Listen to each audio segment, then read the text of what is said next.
Morning friends, હું અજય ત્રિવેદી અને આજે આપણે ધોરણ 10 માં ગુજરાતી વિષય સાથે મળી રહ્યા છીએ. મિત્રો, બોર્ડની પરીક્ષાની અંદર ગુજરાતી વિષયમાં વિભાગ ડી માં જે નિબંધ પૂછાય છે એ 250 શબ્દોની મર્યાદામાં આપણે લખવાનું હોય છે અને સૌથી વધારે માર્ક્સ આ નિબંધના એટલે કે 8 માર્ક્સનો નિબંધ હોય છે. તો આ 8 માર્ક્સના નિબંધમાં આપણે મેક્સિમમ આપણે ઓછામાં ઓછા અને વધુમાં વધુ આપણે 7.5 અને ઓછામાં ઓછા 7 માર્ક્સ મેળવીએ એ માટેના પ્રયત્નો કરવાના છે. અને સાથે સાથે આપણે જે નિબંધ તૈયાર કર્યો હોય અને એ જ જો બોર્ડમાં પૂછાઈ જાય તો મજા પડી જાય. તો ચિંતા નહીં કરો મિત્રો, આજે હું તમને એવો નિબંધ બતાવવાનો છું કે જે બોર્ડની પરીક્ષામાં ઘણીવાર પૂછાઈ ચૂક્યો છે અને આવનાર બોર્ડની પરીક્ષામાં પણ પૂછાવાની શક્યતા ખૂબ જ વધારે છે. તો મિત્રો, ચોક્કસથી તૈયાર કરી નાખજો, કારણ કે ટેક્સ્ટ બુકને લગતો પણ આ નિબંધ છે. એટલે પૂછાશે તો ખરો જ, એટલે તમારે તૈયાર તો કરવો જ પડશે. બરોબર? તો ચાલો આપણે આજનો નિબંધ તૈયાર પણ કરી નાખીએ અને સમજી પણ લઈએ. આજનો આપણો નિબંધ છે મારા શૈશવના સંસ્મરણો. શૈશવ એટલે બાળપણ. મિત્રો, આજે અમે આવડા મોટા થયા, પણ અમારું જે બાળપણ હતું એ આજે જો પાછું મળી જાય તો આ બધું અમે છોડી અને નાના બની જઈએ. અને આપણે બધા પણ જ્યારે નાના હતા ત્યારે કેવી મજા હતી, કેવી સરસ દુનિયા હતી. અને આજે તમે જુઓ, બરોબર? તો પ્રવાસસ્ય કથા રમ્યા એટલે જોજો, પ્રવાસસ્ય કથા રમ્યા આ હિન્દીમાં લખેલું છે અને તમારે પણ હિન્દીમાં લખવાનું છે. એટલે કે પ્રવાસની કથા સુંદર હોય છે. માનો તમને અત્યારે વાંચવાનું એમ કીધું હોય કે સવારે 4 વાગે ઉઠવાનું છે વાંચવા, તો તમને મજા ના આવે. તમે આળસ કરી નાખો, ઉઠો નહીં, ધમપછાડા કરો. પરંતુ એની જગ્યાએ જો તમારે પ્રવાસ જવાનું હોય અને જો સ્કૂલમાંથી એમ કહેવામાં આવ્યું હોય કે 3 વાગે આપણો પ્રવાસ જવાનો છે, તો આપણે વહેલા તૈયાર થઈ જઈએ અને ઉત્સાહથી જાતે ઉઠી નહીં ધોઈ તૈયાર થઈ બેગ પેક કરી અને કેવા આનંદથી આપણે પ્રવાસે જઈએ. કેવી મજા આવે. જ્યારે એની જગ્યાએ વાંચવાનું કીધું હોય તો મજા આવે ના આવે. તો પ્રવાસની કથા કેટલી સુંદર હોય છે. એ પંક્તિ, ઉક્તિ એટલે પંક્તિ જેવી જ બીજી એક પંક્તિ છે શૈશવસ્ય કથા રમ્યા. અર્થાત એટલે કે એનો મતલબ એમ થાય કે બાળપણની કથા પણ એટલી જ સુંદર હોય છે. મારા બાળપણના રમ્ય દિવસોની સ્મરણ કથા પણ રસપ્રદ અને યાદગાર છે.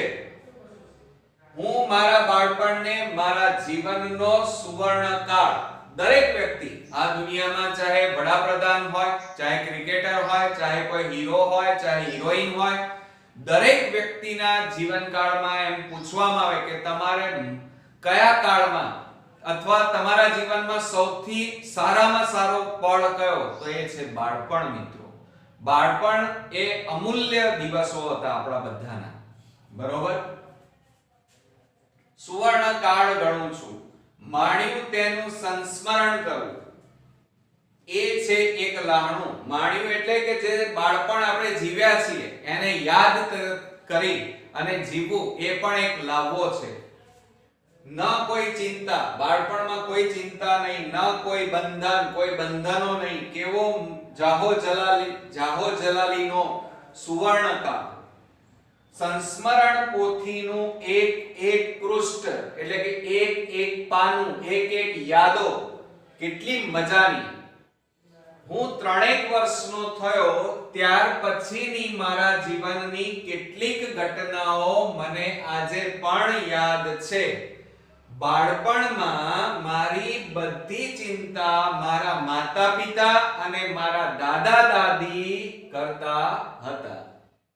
સૂર્યોદય થયા પછી પણ એટલે કે સૂર્ય ઉગે તો પણ નિરાંતે ઉઠવાનું, મમ્મી માથા કૂટીને મરીને થાકી જાય, માથાકૂટ કરીને થાકી જાય ત્યારે બ્રશ કરવાનું.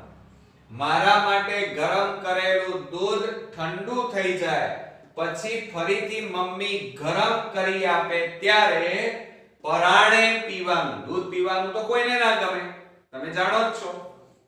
અને મમ્મી મને ખેંચીને બાથરૂમમાં લઈ જાય એટલે રડતા રડતા નાહવાનું. આ બધાના તમારા જીવનમાં પણ આવું બન્યું હશે. આ મારો રોજનો ક્રમ હતો. આખો દિવસ પડોશીના છોકરાની સાથે રમ્યા કરવાનું, બધા સાથે દાદાગીરી કરવાની, દોસ્તોની સાથે વારંવાર કિટ્ટા બુચ્ચા કર્યા કરવાની. આપણે નાના હતા ત્યારે કેવું કરતા હતા? કિટ્ટા બુચ્ચા આવું કંઈક કરતા હતા અને કેવા સુંદર યાદગાર દિવસો હતા. ક્યારેક કોઈ વસ્તુ મેળવવા માટે મમ્મી આગળ જીદ કરવાની. આપણે બજારમાં મમ્મી જોડે ગયા હોઈએ એ વખતે નાના હતા ત્યારે કોઈ રમકડું લેવું હોય તો આપણે જીદ કરતા હતા. એના બદલામાં ક્યારેક મમ્મી ના હાથનો માર પણ ખાવો પડતો હતો અને છેવટે રડતા રડતા ઊંઘી જવાનું. બાળપણમાં હું આવો નાદાન અને જિદ્દી હતો. હવે ફકરો પાડીશું. 3 વર્ષ પૂરા થતા મને બાલ મંદિરમાં મૂકવામાં આવ્યો. રોજ મમ્મી મને શાળામાં મૂકવા આવતી ત્યાં મારું રડવાનું શરૂ થઈ જતું. બાલ મંદિરના બહેન ખૂબ પ્રેમાળ હતા. મારા તરફના તેમના પ્રેમાળ વર્તનને લીધે ધીમે ધીમે મને બાલ મંદિરમાં જવાનું ગમવા લાગ્યું. પછી તો બાલ મંદિરના બીજા બાળકો સાથે મારે ભાઈબંધી થઈ ગઈ. અમે બધા સાથે રહીને ભણતા, ગીતો ગાતા અને રમતા. અમને વર્ષમાં 2 થી 3 વાર નજીકના કોઈ સ્થળના પ્રવાસે લઈ જવામાં આવતા. હવે ફકરો પાડીશું. હું પહેલા ધોરણમાં આવ્યો ત્યારે મને થોડું વાંચતા લખતા આવડી ગયું હતું. હું મોટા અક્ષરો વાળી વાંચનમાળા વાંચતા શીખી ગયો. હું મોટા અક્ષરો વાળી વાંચનમાળા મારી જાતે જ વાંચતો થયો. શરૂઆતથી જ મારા અક્ષર સારા હતા. હું પહેલા ધોરણની વાર્ષિક પરીક્ષામાં પહેલા નંબરે ઉત્તીર્ણ એટલે પાસ થયો.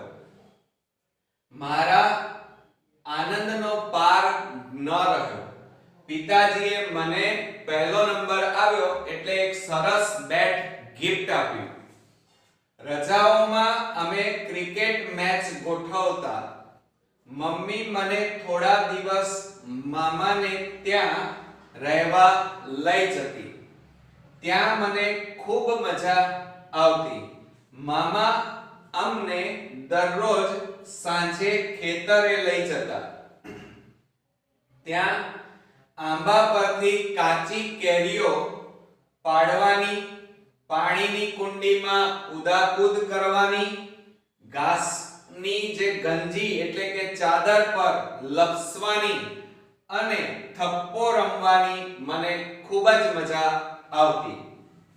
ચિંતા રહિત હિન્દીમાં લખ્યું છે, ધ્યાન રાખજો. ચિંતા રહિત ખેલના ખાના એટલે કે કોઈ પણ જાતની ચિંતા વગર રમવું અને ખાવું. વાહ ફિરના જુઓ અહીંયા એમ કીધું છે ચિંતા રહિત ખેલના એટલે રમવું, ખાના એટલે ખાવું, વાહ ફિરના એટલે કે ઘૂમવું, રમવું, ફરવું, નિર્ભય સ્વચ્છંદ કોઈ પણ જાતની એ વખતે ચિંતા નહોતી. कैसे भूला जा सकता है बचपन का अतुलित आनंद એટલે કેવી રીતે ભૂલી શકાય એ અનહદ આનંદ. બાળપણના એ સોનેરી દિવસો આજે મને યાદ આવે છે. મારી બાલ્યાવસ્થામાં મારું જીવન કેવું નકરું અને મોજ મસ્તી વાળું હતું. નકરું, મોજ મસ્તી, આનંદ વાળું હતું. બસ ખાઓ, પીઓ અને મજા કરો. હવે તો બસ મોટા થયા એટલે પરીક્ષા, પરીક્ષા અને પરીક્ષા. વર્ગમાં સારા ક્રમે આવવાની કાયમ ચિંતા રહે.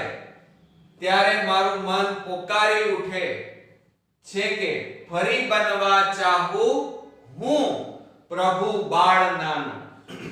અત્યારે તમારે 10માં આવ્યા, તમે જોયું હશે કે ઘરે જાઓ એટલે મમ્મી પપ્પા તૂટી પડે, ભણો ભણો ભણો, એક બાજુ પરીક્ષા, ટેસ્ટ બધું જ લેવાય.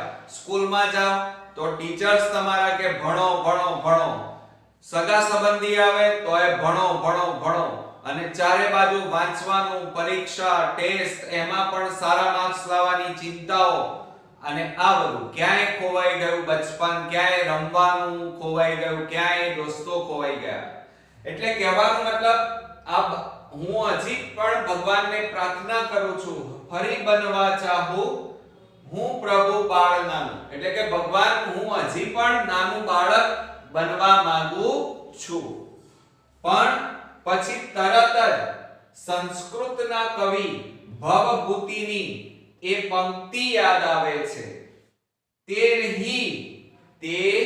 હિ નો દિવસા ગતાહ, તે હિ નો દિવસા ગતાહ, અર્થાત એ દિવસો તો હવે ચાલ્યા ગયા. ખ્યાલ આવ્યો મિત્રો?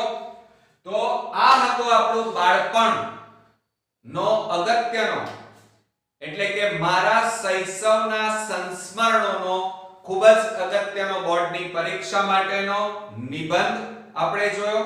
મિત્રો, આ નિબંધ બરોબર ખાસ તૈયાર કરજો. ક્યાંય પણ રસ્વઈ, દીર્ઘઈ, અલ્પવિરામ, પૂર્ણવિરામની ભૂલ ન થાય. સાથે સાથે અક્ષરો એકદમ બેસ્ટ મોતીના દાણા જેવા કાઢવા, ઝડપ પણ રાખવી, ઉપરની લીટીને અડાડીને જ લખવાનું ગુજરાતી સમાજમાં, અને સાથે સાથે વ્યવસ્થિત, પદ્ધતિસર, ક્રમબદ્ધ આપણે આ નિબંધ લખી અને 8માંથી 7, 7.5 માર્ક્સ મિત્રો મેળવવાના છે. બરોબર? અને મને ચોક્કસ ખાતરી છે કે જો તમે આ રીતે તૈયાર નિબંધ કરશો અને સૂચનાઓનું જો પાલન કરશો તો ચોક્કસથી તમે ગુજરાતી વિષયની અંદર 80 માંથી 75 ઉપર માર્ક્સ મિત્રો મેળવી શકો. એવો કોઈ સબ્જેક્ટ નથી કે ગુજરાતી વિષયમાં પણ આપણે 80 માંથી 78, 79 માર્ક્સ ન લાવી શકીએ. જો ધારીએ અને મહેનત કરીએ તો ચોક્કસથી લાવી શકાય. અને એ હેતુથી જ હું તમને તમારી બોર્ડની પરીક્ષા માટે બધા જ નિબંધ, વિચાર વિસ્તાર, સાથે સાથે અર્થ વિસ્તાર, અહેવાલ લેખન અને વિભાગ A અને B ના મોસ્ટ ઇમ્પોર્ટન્ટ પ્રશ્નોના વિડિયો પણ બનાવી અને YouTube ચેનલ ઉપર મૂકી દીધા છે. મિત્રો, તમે ન જોયા હોય તો જોઈ લેજો. મારી ચેનલ સબસ્ક્રાઇબ ન કરી હોય તો કરી દેજો. અને સાથે સાથે આ વિડિયો જો તમને ગમતા હોય, મજા આવતી હોય તો તમારા મિત્ર વર્તુળમાં પણ શેર કરતા રહેજો, જેથી કરીને તમારા સગા સંબંધીઓના બાળકો પણ આ ધોરણ 10 નો તક અને સારા વિડિયો એ જોઈ શકે. તો નેક્સ્ટ વિડિયોમાં બીજા એક નેક્સ્ટ ટોપિક સાથે ફરી મળીશું. ત્યાં સુધી ગુડ નાઈટ મિત્રો.